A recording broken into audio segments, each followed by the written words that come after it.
Welcome to Dowdell Research YouTube channel. Discussion on the UAW and GM strike that's going on. It started last Sunday, and here it is almost a week come September the 21st. So it started on September the 14th, and it's going into September the 21st.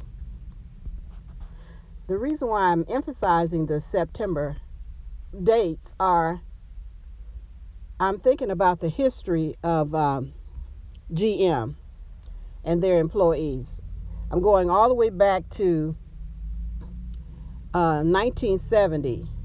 In 1970, GM had something like 343 UAW union members. Yep, you heard me right. 343,000 workers were employed by GM in 1970. Now let's fast forward this to 2007. In 2007, GM had a strike that lasted for 2 days. I think it was September the 24th through the 26th. Now, at that time, they didn't have 343 workers, the union workers, 343,000 workers.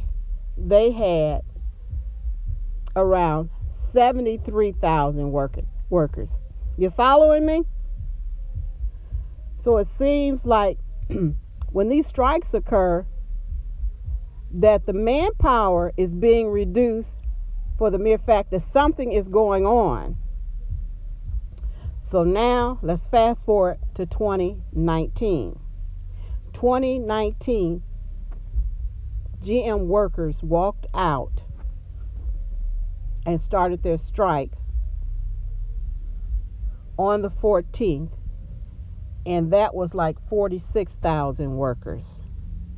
So we went from 343,000 in 1970, and 2019 we have something like 46,000.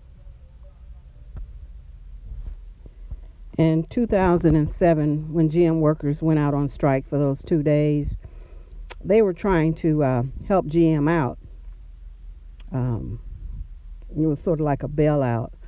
So in that concession, what the GM workers did was they agreed to having a two-tier type employment system, meaning that new workers would come in at a reduced rate, cheaper than what the employees were getting paid that was already there.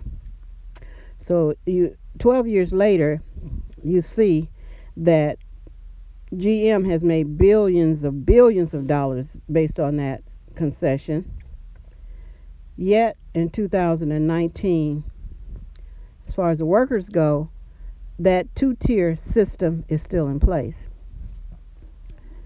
Matter of fact, I would go a little bit further and say, actually, there is a three-tier system that GM has plants in other countries, and for example, like Mexico, and those workers are getting paid much less than the workers here in the United States. So we think about the workers here in the United States of America, but when you look at it, who benefits? The bottom line is GM, because GM hasn't made any changes to bring in these workers who have been working as long-term temporary workers, which we're talking about an issue of fairness. I remember back in the day, I was a UAW member, and I worked for a company that was called International Harvester, and they brought in this guy by the name of Archie McCardle, and Archie McCardle basically was to increase the profits of this family-ran business, and over 10,000 employees lost their job by the time that strike ended. That strike lasted for 172 days. That was almost like 6 months of workers walking the picket line, trying to demand, have their demands met, so to speak. So who really suffers? It's not just the workers that suffers. You also have the suppliers, the dealers, and the client. Who benefits? GM, because they have the largest profit margin. The employees, the amount of money that they're going to get for walking the picket line won't even pay their rent. Probably get something like $230 to $270 a week. I can't remember what we used to get back in the day, but I'm telling you, it's nowhere near that $230. The suppliers now, they're getting laid off because they can't supply the parts that are needed for GM, because GM is not up and running. The dealers, their inventory. Once they run out of inventory and their clients come in seeking a certain product, that product is not there. What do you think the client is going to do? They're going to go somewhere else and find another product. So you have all of these people together, but the media focus is always on the worker and the company. So I'm right back to what's going on.